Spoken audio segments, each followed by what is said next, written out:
Hello everyone and welcome in today's video and today's video is going to be very unique, क्योंकि आज की video में कोई भी बातों को लिख के या फिर पॉइंट के थ्रू नहीं समझेंगे, बल्कि आज की वीडियो में हम सारी बातों को एक शॉर्ट समरी क्विक रिवीजन के थ्रू समझने की कोशिश करेंगे। और आज की जो वीडियो ये किसी एक पर्टिकुलर क्लास के लिए नहीं है, बल्कि अगर आप किसी भी क्लास के स्टूडेंट हो या फिर अगर आप स्टूडेंट भी नहीं हो, अगर आप एक इंडियन सिटीजन हो तो आपको वीडियो जरूर देखना चाहिए, क्योंकि आज की वीडियो में हम ये समझने की कोशिश करेंगे कि इंडिया के अंदर ब्रिटिशों का राज कैसे स्टार्ट हुआ, कैसे ब्रिटिशर आखिर इंडिया के ऊपर हावी हो गए, और साथ में हम ये भी समझेंगे कि ऐसा कौन सा पहला बैटल था जो ब्रिटिशर ने इंडिया के अंदर इंडिया के अगेंस्ट लड़ा और उसे जीता। और साथ में हम ये भी समझेंगे कि ऐसा कौन सा पहला पर्सन था जिसे फर्स्ट इंडियन फ्रीडम फाइटर कहा गया और उसने पहला कौन सा रिवोल्यूशन इंडिया के अंदर ब्रिटिशों के अगेंस्ट किया। तो इन सभी क्वेश्चन के आंसर हम आज की वीडियो में समझने की कोशिश करेंगे, क्योंकि हमारे लिए बहुत इंपॉर्टेंट है as a Indian citizen. So let's see. तो हम स्टार्ट करते हैं इंडिया के एंशिएंट टाइम पीरियड से। पहले के टाइम पे अगर एक जगह से दूसरी जगह आना जाना होता था तो इन लोगों के पास सिर्फ एक ही वे हुआ करता था, दैट इज रोडवे। रोड से ही लोग आया जाया करते थे और काफ़ी लेट इनफैक्ट एयरवेज डेवलप्ड हुआ। बट इस रोडवेज और एयरवेज के बीच में जो एक नया वेज आया वो था वाटरवेज, यानी समुद्री रास्ते। तो समुद्री रास्ते के थ्रू लोग एक जगह से दूसरी जगह आया जाया करते थे, जिसके आने जाने के लिए लोग जहाज़ों का इस्तेमाल किया करते थे। तो उसी बीच में कई सारे ऐसे समुद्री यात्रा करने वाले समुद्री यात्री थे जो एक देश से दूसरे जगह आया जाया करते थे। तो उसी बीच में मई 1498 के अंदर एक समुद्री यात्री थे जिनका नाम था वास्को डी गामा। ये आपने अपने स्कूल के अंदर भी सुना होगा। तो मई 1498 के अंदर वास्को डी गामा जो कि एक पोर्तुगीज थे, तो वो पोर्तुगीज से इंडिया के अंदर आए। मतलब आप ये कह सकते हो कि इंडिया का जो सी रूट का रास्ता था वो 1498 में वास्को डी गामा ने ही खोजा था। लेकिन किस रूट के थ्रू, तो आप यहाँ पे अपनी इस मैप के अंदर देख सकते हो कि पहले ये पोर्तुगीज से साउथ अफ्रीका के कैप ऑफ हुड में आए और कैप ऑफ हुड में आने के बाद फिर ये इंडिया के अंदर आए। मतलब ये पोर्तुगीज से इंडिया के अंदर बाय कैप ऑफ गुड से होते हुए आए थे। उसके बाद जब ये इंडिया के अंदर आए तो इंडिया के अंदर ये किस समुद्री तट पे आए, तो इंडिया के अंदर जो आज के टाइम पे जो स्टेट है जिसको हम केरला कहते हैं, तो उस टाइम पे केरला के अंदर एक समुद्री तट हुआ करता था जिसका नाम था कैलीकट। तो उसी कैलीकट के अंदर इन्होंने अपना जहाज रोका था, ये आपको ध्यान रखना। और ये ऐसा टाइम पीरियड था जब पहला समुद्री यात्री कोई इंडिया के अंदर आया था और उसने फाइनली इंडिया का समुद्री रास्ता खोज लिया था। और इस तरह से वर्ल्ड मैप पे एक नई कंट्री आई जिसका नाम था इंडिया। तो इंडिया के अंदर केरला के अंदर जो समुद्री तट था जिसका नाम था कैलीकट, उसके अंदर ये आए थे, ये आपको ध्यान रखना है, ठीक है।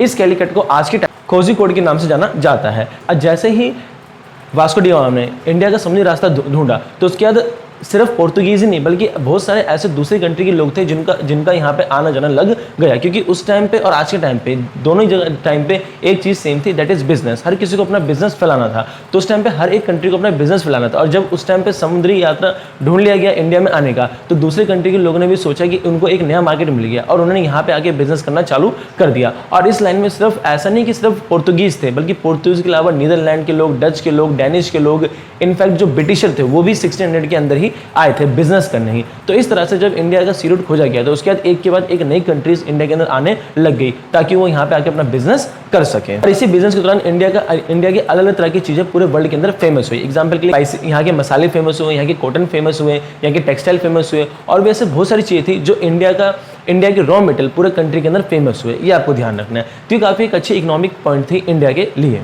तो फाइनली जब 1498 के अंदर इंडिया का सी रूट ढूंढ लिया गया तो उसके बाद काफ़ी सारी दूसरी कंट्रीज थे जिन्होंने इंडिया के अंदर बिजनेस करना स्टार्ट कर दिया था। तो उन्हीं कंट्री में से एक कंट्री थी जो कि थी ब्रिटिशर, जिन्होंने इंडिया के अंदर आके अपना बिजनेस करना स्टार्ट किया था। ये आपको ध्यान रखना है।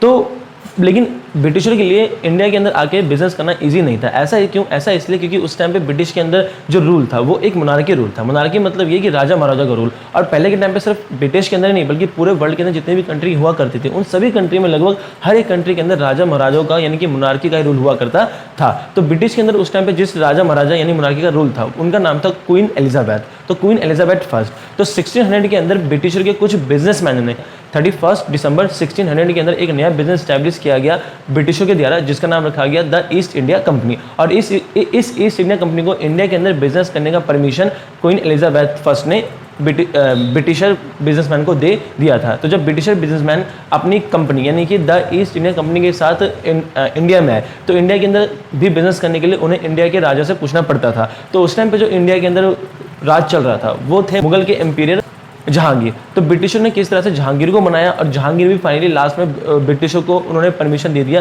यहाँ पे बिजनेस करने के लिए। और finally the east India company की एंट्री इंडिया के अंदर हो जाती है 1608 के आसपास। और जिसके बाद ईस्ट इंडिया कंपनी का बिजनेस इंडिया के अंदर फैलता ही चला जाता है। वो अपनी पहले ही बिजनेस आंध्र प्रदेश मसूलीपट्टनम के अंदर इस्टेब्लिश करते हैं, दूसरा वो सूरत के अंदर जो गुजरात में वहाँ इस्टेब्लिश करते हैं, और उसके बाद वो बंगाल के अंदर कोलकाता के अंदर अपना बिजनेस स्टार्ट करते हैं, जिसको पहले केलकाटा कहा जाता था। तो इस तरह से ईस्ट इंडिया कंपनी, ब्रिटिशरों के बिजनेसमैन का एक नया कंपनी, ईस्ट इंडिया कंपनी की एंट्री इंडिया के अंदर होती है, और धीरे धीरे इनका बिजनेस पूरे इंडिया के अंदर काफ़ी फैल जाता है इन बिटवीन 1610। तो 1615 से लेकर 1750 तक ब्रिटिश की ईस्ट इंडिया कंपनी का एक अच्छा खासा बेस पूरे इंडिया के अंदर फैल जाता। और ब्रिटिश की जो ईस्ट इंडिया कंपनी थी वो पूरे इंडिया के अंदर बिजनेस फ्री में नहीं करी थी, बल्कि वो मुगल एम्पायर को टैक्स दिया करती थी। और वो सिर्फ मुगल एम्पायर को नहीं, बल्कि जिस स्टेट में वो बिजनेस करते थे उस स्टेट के छोटे मोटे नवाबों को भी वो टैक्स दिया करते थे। जहाँ पे एक तरफ पूरे इंडिया के अंदर ईस्ट इंडिया कंपनी फैल रही थी, वहीं दूसरी तरफ मुगल एम्पायर भी धीरे धीरे खत्म होते जा रहे थे, क्योंकि जिससे इन्होंने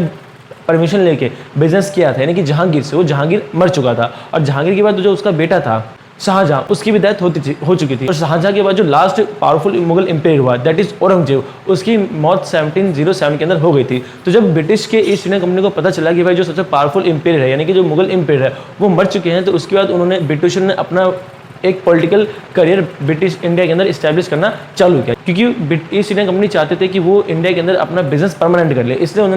इसलिए ब्रिटिशर ने अपने आर्मी को इंडिया के अंदर बुलवाना चालू कर दिया, ताकि वो इंडिया के अंदर अपना एक मजबूत इस्टेब्लिशमेंट कर सकें। बट उस टाइम पे कोलकाता के जो नवाब थे उनका नाम था सिराजुद्दौला खान इन 1757। तो 1757 आते आते ईस्ट इंडिया कंपनी ने वहाँ के नवाब को टैक्स देने से मना कर दिया।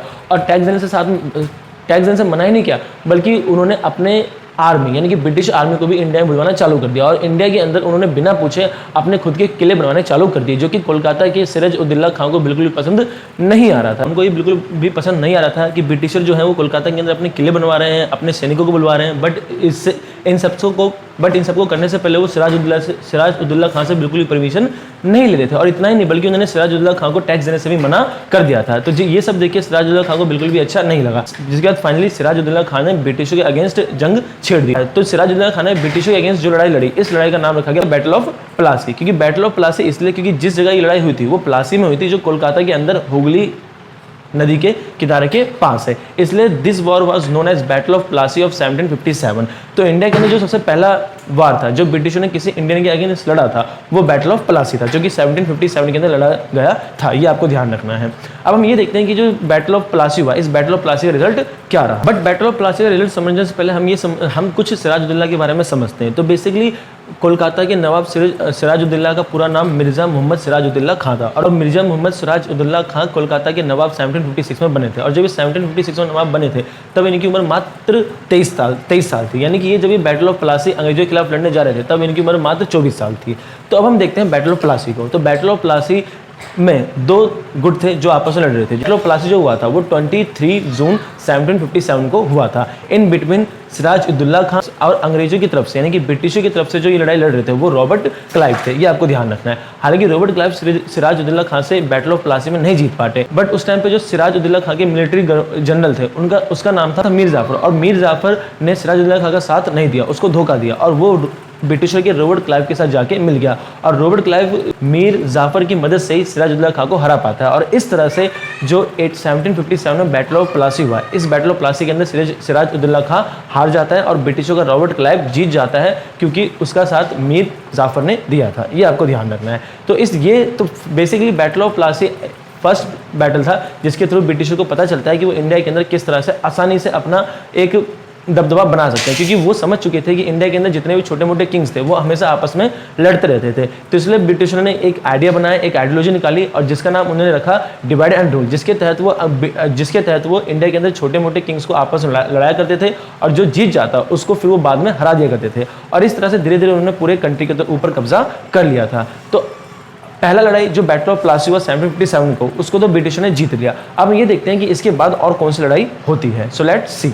तो जब 1757 के अंदर ब्रिटिशर बैटल ऑफ प्लासी जीत जाते हैं, तो बैटल ऑफ प्लासी जीतने के बाद सिराजुद्दौला खान को वो मार देते हैं। और सिराजुद्दौला खान को मारने के बाद वो मीर जाफर, जिसने ब्रिटिशर की हेल्प की थी उसी को नया नवाब बना देते हैं। इस तरह से मीर जाफर ब्रिटिशर के कहे अनुसार काम करता था, लेकिन कहते हैं ना कि धोखा दिया हुआ चीज़ ज़्यादा दिन तक नहीं चलता। तो 1757 से लेकर 1760 तक तो काफ़ी ठीक ठाक चला, बट 1760 के अंदर मीर जाफर को बंगाल के नवाब से हटा दिया गया ब्रिटिशों के द्वारा। ऐसा इसलिए क्योंकि जो मीर जाफर था वो दूसरे देशों के साथ भी बिजनेस कर रहा था, जो कि ब्रिटिशों को बिल्कुल भी पसंद नहीं आया, जिसकी वजह से ब्रिटिशों ने मीर जाफर को उसकी गद्दी से हटा दिया। मीर जाफर के बाद उसका जो दामाद था जिसका नाम था मीर कासिम, तो मीर कासिम को 1761 के अंदर बंगाल का नया नवाब बना दिया गया, और ये नवाब भी ब्रिटिशों के द्वारा ही बनाया गया, ये आपको ध्यान रखना है। बट 1763 के अंदर किसी रीजन की वजह से मीर कासिम को भी गद्दी से हटा दिया गया, और मीर कासिम को गद्दी से हटाने के बाद दोबारा से 1764 के अंदर जो बंगाल का नया नवाब बना वो वापस से मीर जाफर ही बना। तो 1764 के अंदर जब मीर कासिम को बंगाल के नवाब की गद्दी से हटा दिया गया तो उसको ये बात बिल्कुल भी पसंद नहीं आया, तो उसने ब्रिटिश के अगेंस्ट लड़ाई लड़ने का सोचा, जिसके लिए वो इंडिया के अंदर ही दूसरे स्टेट के नवाबों के पास जाके मदद मांगने लग गया। और इस लड़ाई को लड़ने में मीर कासिम की दूसरे 2 स्टेटों के 2 नवाबों ने मदद की, जिसमें से एक नवाब का नाम था शुजा उद्दौला जो कि अवध का नवाब था, ये आपको ध्यान रखना है। और जो दूसरा नवाब था वो था शाह आलम सेकंड, वो मुगल एम्पायर का ही एक किंग था। तीनों ही लोग, यानी कि पहला जो था वो मीर कासिम जो कि पहले बंगाल का नवाब हुआ करता था, वो दूसरा शुजा उद्दौला जो कि अवध का नवाब हुआ करता था, और तीसरा मुगल एम्पायर का ही किंग शाह आलम सेकंड। तो इन तीनों ने मिलकर ही ब्रिटिशों के अगेंस्ट एक जंग छेड़ दी। तो इन तीनों ने ब्रिटिशों के अगेंस्ट जो लड़ाई लड़ी वो लड़ाई 22 अक्टूबर 1764 को लड़ा गया, और इस लड़ाई का नाम रखा गया बैटल ऑफ बक्सर। इस लड़ाई को बैटल ऑफ बक्सर इसलिए कहा गया क्योंकि ये लड़ाई बक्सर के अंदर हुआ था। बक्सर जो कि बिहार के अंदर एक जगह है, और ये बक्सर गंगा नदी के किनारे है। तो गंगा नदी के किनारे 22 अक्टूबर 1764 के अंदर ब्रिटिशों के अगेंस्ट इन 3 लोगों ने, यानी कि मीर कासिम ने, शुजा उद्दौला ने और एक शाह आलम सेकंड ने, तीनों ने मिलकर ब्रिटिशों के अगेंस्ट लड़ाई लड़ी, और इस लड़ाई को बैटल ऑफ बक्सर कहा गया, ये आपको ध्यान रखना है। ब्रिटिशों की तरफ से हेक्टर मिनरो और इस तरफ से ये तीनों ने मिलकर बैटल ऑफ बक्सर लड़ा, और इस लड़ाई में भी ऑब्वियस सी बात है जीत किसकी हुई, जीत ब्रिटिशर की हुई। तो 1757 में जब बैटल ऑफ प्लासी और 1764 के अंदर बैटल ऑफ बक्सर ब्रिटिशों ने जीत लिया, तो जैसे ये दोनों लड़ाई जीत गए, दोनों लड़ाई जीतने के बाद ब्रिटिशों के मन में ये बात पक्की हो गई कि वो पूरे इंडिया के अंदर कब्जा आसानी से कर सकते हैं, क्योंकि यहाँ के जो लोग हैं वो काफ़ी ज़्यादा वीक पड़ रहे हैं। एक चीज़ यहाँ पे मैं आपको और क्लियर कर दूँ कि उस टाइम का जो बंगाल था वो कोई छोटा मोटा बंगाल नहीं था। आज के टाइम पे बंगाल के बहुत सारे टुकड़े हो चुके हैं, बट उस टाइम का जो बंगाल था वो आज का बिहार, झारखंड, उड़ीसा, इंडिया का कोलकाता और बांग्लादेश, आसाम और भी बहुत सारी छोटी छोटी ये जो स्टेट्स हैं ये सब मिलके ही उस टाइम का बंगाल बना था। तो इसलिए चाहे वो बैटल ऑफ बक्सर हो या फिर बैटल ऑफ प्लासी हो, उस टाइम की सारी लड़ाइयाँ वो बंगाल के अंदर हुई थी। और जब ये बैटल ऑफ बक्सर और बैटल लड़ाइयाँ ब्रिटिशों ने जीत लिया था, तो उसके बाद पूरी बंगाल के ऊपर पूरी तरह से कब्जा ब्रिटिशों का हो चुका था, चाहे वो इकोनॉमिकली हो या फिर पॉलिटिकली हो। अब ब्रिटिशों के मन में ये आ चुका था कि जब वो बंगाल के ऊपर कब्जा कर सकते हैं तो पूरी इंडिया के ऊपर भी आसानी से कब्जा कर सकते हैं, जिसके बाद उन्होंने सिर्फ डिवाइड एंड रूल का ही फॉलो नहीं किया, बल्कि इसके अलावा और भी अलग अलग पॉलिसी वो लेके आए, जिसमें से 2 काफ़ी फेमस पॉलिसी थी जिनकी वजह से उन्होंने पूरे इंडिया के कुछ स्टेट के ऊपर कब्जा किया है। जिसमें से पहला जो पॉलिसी था वो था doctrine of lapse. Doctrine of lapse policy जो था वो लॉर्ड डलहौजी के द्वारा लाया गया था। अब इस डॉक्ट्राइन ऑफ लैप्स के अकॉर्डिंग ये था कि अगर इंडिया का कोई भी ऐसा स्टेट जिसके अंदर कोई राजा या कोई किंग है और उसका कोई भी नेक्स्ट सक्सेसर नहीं है, मतलब कई बार ऐसा होता है कोई किंग होता है बट उसका बेटा नहीं होता, बेटी नहीं होता, तो अगला वंशज कौन होगा जो उस पूरे किंगडम के ऊपर राज करेगा। तो डॉक्ट्राइन ऑफ लैप्स के अकॉर्डिंग ये था कि अगर इंडिया के अंदर कोई भी ऐसा स्टेट है जो उसका किंग है और उस किंग के पास कोई भी अपना बच्चा नहीं है, तो उसके मरने के बाद उस स्टेट के ऊपर या उस जगह के ऊपर किसका राज होगा, तो वो ब्रिटिशों का राज हो जाएगा जी। और इस डॉक्ट्राइन ऑफ लैप्स की वजह से वो इंडिया के अंदर काफ़ी स्टेट के ऊपर कब्जा करने में सक्षम रहे, जिसमें से एक नागपुर और दूसरा झांसी, और इसके अलावा और भी बहुत सारी जगह थी जहाँ पर उन्होंने डॉक्ट्राइन ऑफ लैप्स के कारण उस जगह पे कब्जा कर लिया। एक तो ये पॉलिसी हो गई। दूसरी पॉलिसी जिनका उन्होंने फॉलो किया वो था सब्सिडी अलायंसेस। अभी सब्सिडी अलायंस क्या होता है इसको भी हम समझते हैं। तो ये जो सेकंड पॉलिसी यानी कि सब्सिडी अलायंसेस है, सब्सिडी अलायंस को इंडिया के अंदर लॉर्ड रिचर्ड वेल्सले ने इंट्रोड्यूस किया था। अकॉर्डिंग टू दिस पॉलिसी अगर इंडिया के अंदर जितने भी उस टाइम के किंगडम थे उन सभी किंगडम के अंदर ब्रिटिश ट्रूप्स यानी कि ब्रिटिश को सैनिकों को इस्टेब्लिश कर दिया गया। ये क्या है कि ब्रिटिश सैनिक तुम्हारे किंगडम का ध्यान रखेंगे, बट रियलिटी में वो अपने ब्रिटिश ट्रूप्स को उस किंगडम के अंदर इस्टेब्लिश करके धीरे धीरे उस पर कब्जा कर रहे थे। तो 3 पॉलिसी, जिसमें से पहला पॉलिसी डॉक्ट्राइन ऑफ लैप्स, दूसरा पॉलिसी है सब्सिडी अलायंसेस और तीसरा सबसे लास्ट और पावरफुल पॉलिसी है divide and rule. In 3 policy के थ्रू उन्होंने पूरे इंडिया के ऊपर धीरे धीरे कब्जा कर लिया, ये आपको ध्यान रखना है। और इस बीच उन्होंने बैटल ऑफ प्लासी और बैटल और बक्सर के अलावा और भी बहुत सारे बैटल्स थे जो पूरे इंडिया के अंदर अलग अलग स्टेट्स में लड़ रहे थे, जिसमें से कुछ बैटल के नाम मराठा वार थे, एंग्लो मिजो वार थे और एंग्लो सिख वार थे, और बैटल ऑफ बक्सर थे, बैटल ऑफ प्लासी थे। तो इस तरह के कई सारे बैटल्स अंग्रेजों ने इंडिया के अंदर लड़े और इन सारी बैटल्स को 1 बाय 1 जीतने के बाद फाइनली पूरे इंडिया के ऊपर इनका कब्जा हो जाता है टिल 1830 तक, ये आपको ध्यान रखना है। फाइनली 1830 तक पूरे इंडिया के ऊपर ब्रिटिशों का कब्जा हो जाता है, हर एक जगह पे छोटे मोटे बड़े छोटे पॉलिसीज या फिर बैटल्स लड़के, ये आपको ध्यान रखना है। अब हमें ये देखना है कि भाई जब ब्रिटिशों ने पूरे इंडिया के ऊपर अपना कब्जा जमा लिया तो उसके बाद ऐसा पहला कौन सा पर्सन होता है जो ब्रिटिशों के खिलाफ आवाज़ उठाता है, बोलता है या फिर ब्रिटिश के खिलाफ पहला बैटल लड़ता है, तो उसको अब हम देखते हैं। पहला जो बैटल किसी इंडियन ने ब्रिटिश के अगेंस्ट लड़ा था, उस बैटल का नाम था द रिवॉल्ट ऑफ 1857, और इस रिवॉल्ट ऑफ 1857 को first independence war of India भी कहा जाता है, या फिर इसे the Indian revolution war of 1857 भी कहा जाता है, और भी बहुत सारे नामों से इस फर्स्ट वार को जाना जाता है। और इस फर्स्ट वार को जो ब्रिटिशों के अगेंस्ट जिसने छेड़ा था वो मंगल पांडे थे। तो मंगल पांडे, और इसी वजह से मंगल पांडे को द फर्स्ट फ्रीडम फाइटर भी कहा जाता है। तो मंगल पांडे ने रिवॉल्ट ऑफ 1857 ब्रिटिश के अगेंस्ट क्यों लड़ा था, अगर आपको ये जानना है तो आप ये जानने के लिए आप इस वीडियो को देख सकते हो। इस वीडियो का लिंक मैंने डिस्क्रिप्शन में दे दिया, क्योंकि अगर इस बात को मैं इस वीडियो में समझाऊंगा तो काफ़ी ज़्यादा लंबा हो जाएगा। बट इसका रिजल्ट ये रहा कि ये वॉर भी ब्रिटिशर जीत गए, ये आपको ध्यान रखना है। बट इस वॉर के अगेंस्ट काफ़ी नामचीन लोग थे जिन्होंने इसमें मंगल पांडे का साथ दिया था। झांसी की रानी लक्ष्मीबाई, तात्या टोपे, नाना साहब और कुंवर सिंह भी थे। हालांकि जो पहला रिवॉल्ट था 1857 जो ब्रिटिशों के अगेंस्ट था, इस रिवॉल्ट में इंडियन की हार हुई थी और ब्रिटिशर जीत गए थे।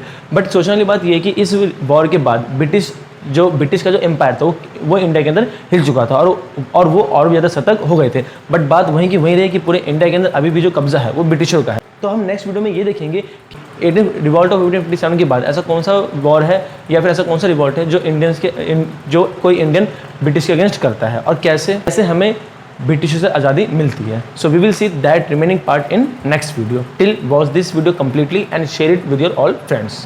Thank you.